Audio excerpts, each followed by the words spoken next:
자, 박용진 후보의 이런 우려의 목소리 말고도 또 있습니다. 민주당 내에서 처음으로 이재명 게이트를 꺼낸 인물이죠. 이낙연 캠프의 공동선대위원장인 서른 의원이요.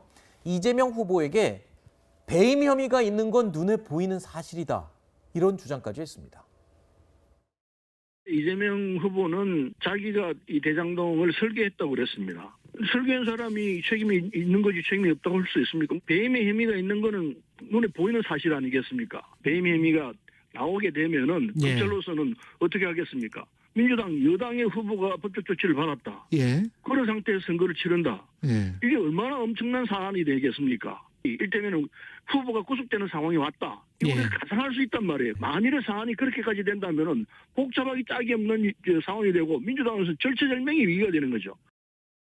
전 변호사님, 지금 이 서른 의원의 얘기는 야당 쪽 얘기가 아니라 지금 민주당 내부에서 지금 경선 같이 경쟁을 벌이는 다른 후보 캠프에서 나온 얘기입니다.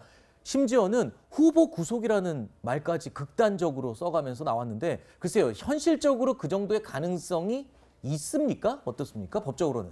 아니, 그 법적으로 가능성이 있다 없다를 제가 여기서 얘기할 수는 없어요. 다만 지금 유동규 씨까지는 뭔가 이렇게 혐의가 있어 보이는데 그 위에 뭐 조례라든지 정관에 따르면은 이 시장에게 당연히 보고가 됐을 거라고 보이는데 실제 이 시장이 그거를 파악해서 알았는지는 결국 검찰이 수사로 밝혀낼 문제예요. 근데 서른 의원이 저기서 법적 조치를 언급하셨는데 결국 이거는 수사기관의 의지의 문제거든요. 근데 과연 지금의 검찰이 얼마나 이 문제를 수사 의지를 가지고 달려들지는 과거의 박근혜 특검처럼 그렇게 할지는 아직까지는 단정을 못 하겠는데 사람들은 이제 뭐 중앙지검 4차장이 누구다 이런 거를 가지고 얘기를 하는데 그분의 뭐 어떤 성향이라든지 그런 거를 추정을 해가지고 얘기를 하는 거는 좀 지나치게 너무 나가는 것 같고 일단은 수사 진행 상황을 지켜봐야 되는데 이 문제는 특검으로 해결하는 게 그래도 가장 우리가 정치적 중립성을 기대할 수 있는 게 아닌가 싶습니다. 근데 정영학 회계사가 검찰에 제출한 이 녹취록과 자료들 이게 지금 결정적인 수사에 속도를 내게 하는 동력이 됐는데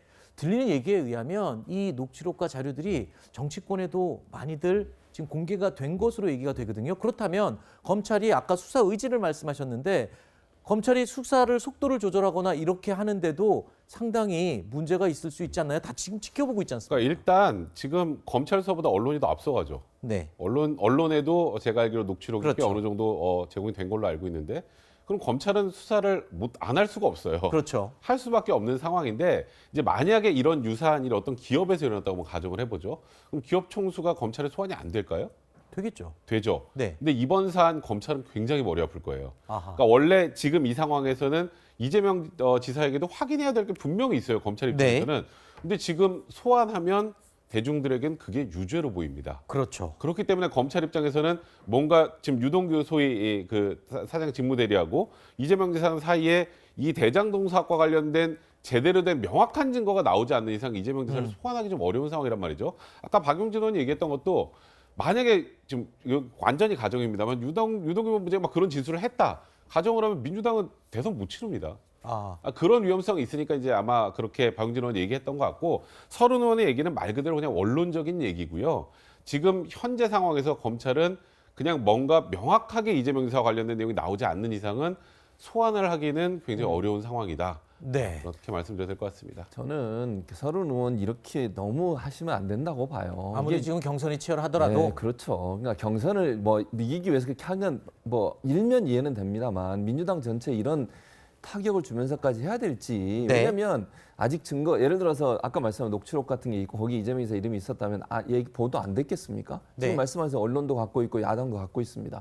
이재명이라는 이름이 그 안에 녹취록이 있었다면 제가 볼 땐 이미 나왔을 거예요. 어제도 50억 클럽 사람들 다 이름 나왔는데 그렇게 저는 의혹이 있다, 제보가 많이 들어오고 있다 이것만 가지고서 이렇게 자꾸 말씀을 하시면서 뭐 정말 이 지지자들도 안 할 거다 뭐 이렇게까지 경선 불복 얘기까지 하시는 것은 너무 지나치다는 생각이 들어요. 저는 민주당 전체를 위해서 고민하지 물론 상대 후보에 대해서 저는 문제가 있으면 제기할 수 있다고 봅니다. 그게 너무 지나치게 되면 전체에 큰 아픔이 된다는 것도 기억하셨으면 좋겠습니다. 알겠습니다. 근데 원래 BBK도 박근혜 캠프에서 다 나왔던 얘기였잖아요. 알겠습니다.